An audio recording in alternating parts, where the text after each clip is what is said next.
आज हम क्लास 12 एक महत्वपूर्ण चैप्टर सॉल्यूशन की चर्चा करेंगे। सॉल्यूशन यानी जिसको हिंदी में हम बोलते हैं विलयन,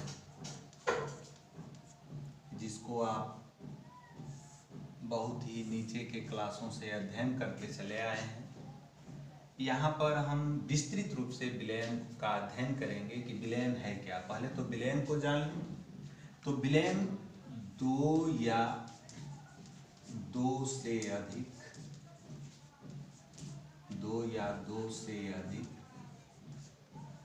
पदार्थों का समांगी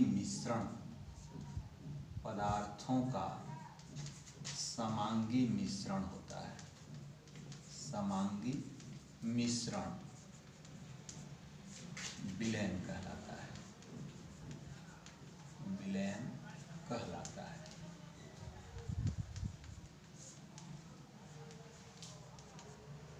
समांगी मिश्रण आप जानते हैं, मिश्रण दो प्रकार के होते हैं, समांगी और विषमांगी। समांगी मिश्रण ऐसा मिश्रण होता है जिसमें मिले हुए पदार्थों को न हम आसानी से अलग कर सकते हैं, न आसानी से पृथक कर सकते हैं, न पहचान सकते हैं। मिले हुए हैं तो उनको आसानी से आपस में पहचाना नहीं जा सकता है, तो ऐसा मिश्रण समांगी मिश्रण विलयन कहलाता है। अब विलयन में दो या दो से अधिक पदार्थ होते हैं। इन पदार्थों को विलयन में जिस पदार्थ की मात्रा अधिक होती है, विलयन में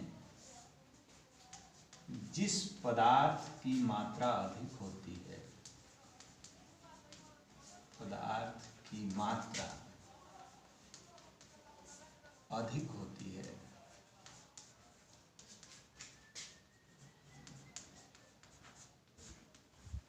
उसे विलायक कहते हैं।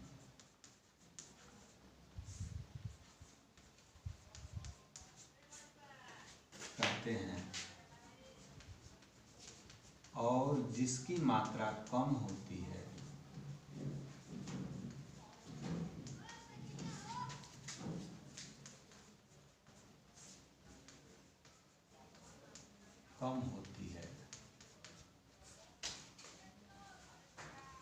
उसे विलेय कहते हैं।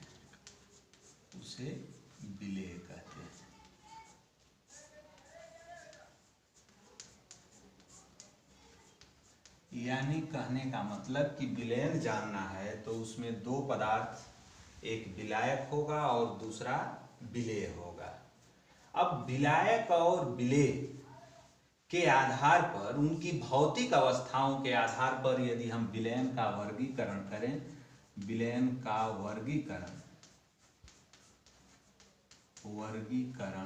तो इसके लिए दो बेस हैं।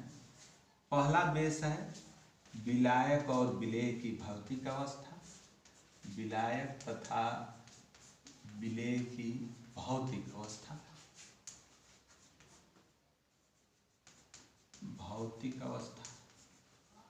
और दूसरा विलायक और विलेय की मात्रा,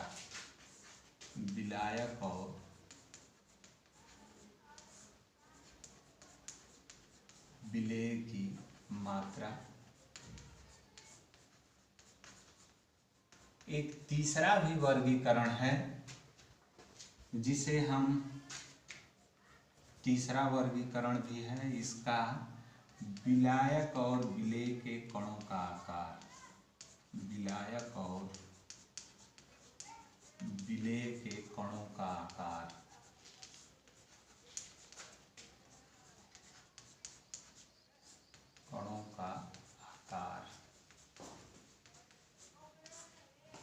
पहले हम पहले चीज पर चर्चा करें, विलायक और विलेय की भौतिक अवस्थाएं। तो भौतिक अवस्थाएं तीन तरह की होती हैं, ठोस, द्रव और गैस।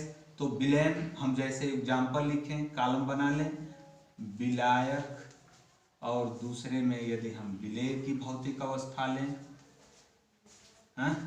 और तीसरे तो हम देखेंगे कि विलयन कितने तरह के बनाए जा सकते हैं। सामान्यतः इनकी भौतिक अवस्थाओं पर यदि हम चर्चा करें तो विलयन 9 प्रकार के बनाए जा सकते हैं। पहला, यदि विलायक सामान्यतया द्रव लें और दूसरा इसको यदि हम ठोस लें, विलेय क्या हो, ठोस हो, जिसका सामान्य उदाहरण यदि हम समझते चलें तो इसका एग्जाम्पल भी यदि हम देखेंगे तो द्रव और ठोस का उदाहरण पानी द्रव हो गया और ठोस में आपका चीनी। ये पहला एग्जाम्पल हो गया, पहला विलयन हो गया। दूसरा विलयन यह द्रव ही हो और इसमें द्रव मिलाया जाए, द्रव हो और इसमें द्रव मिलाया जाए, यानी पानी हो और द्रव अवस्था यानी शराब आपस में मिला दी जाए, तो यह भी एक प्रकार का विलयन हो गया।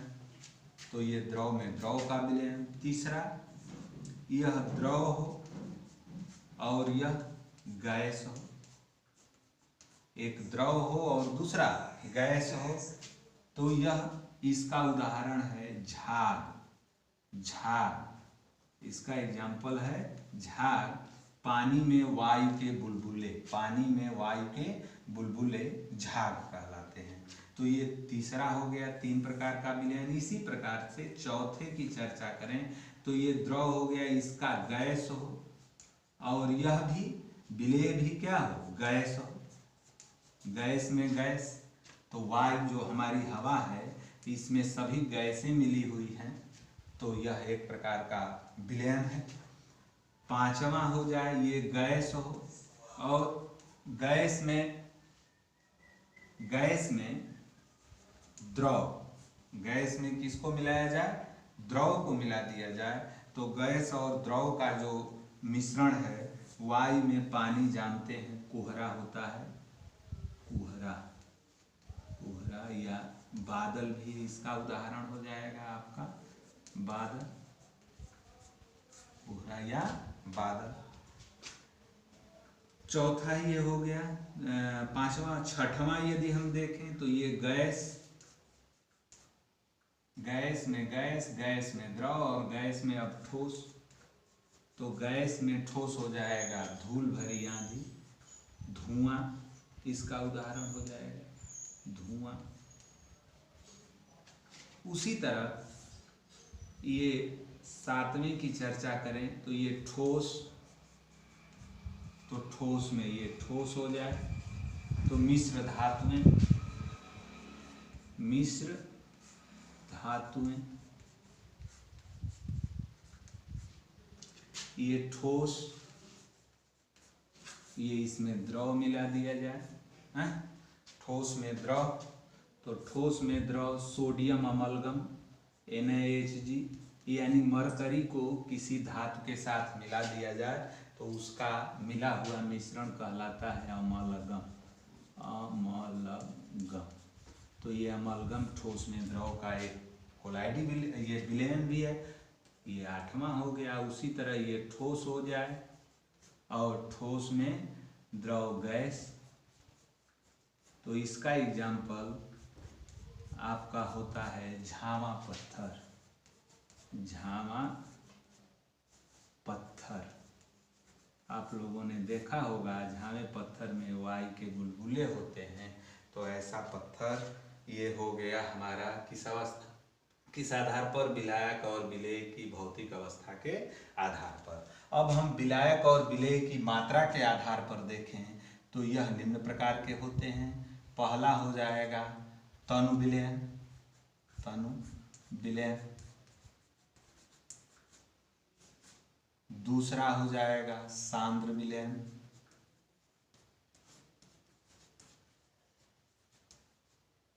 तीसरा हो जाएगा संतृप्त विलयन,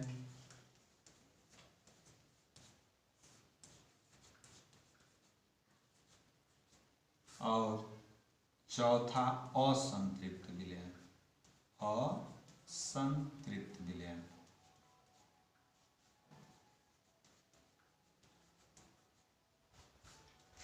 तन विलयन जिसमें विलेय की मात्रा अधिक हो, विलायक की मात्रा, उल्टा हो गया, विलायक की मात्रा अधिक हो तो ऐसा विलयन तन विलयन कहलाता है।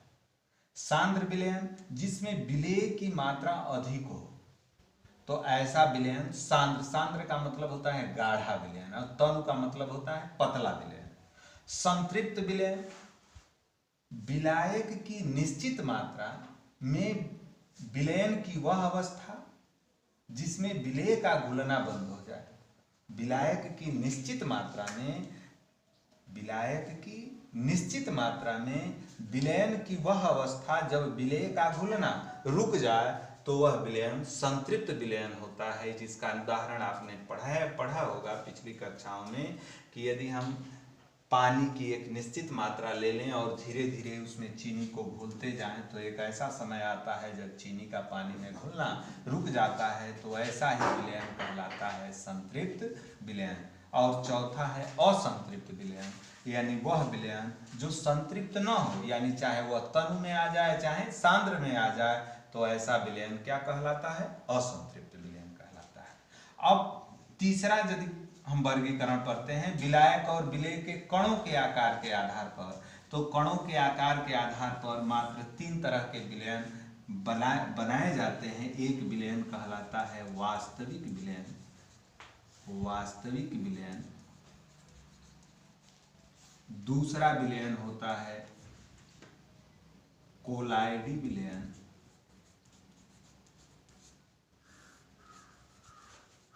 और तीसरा विलयन होता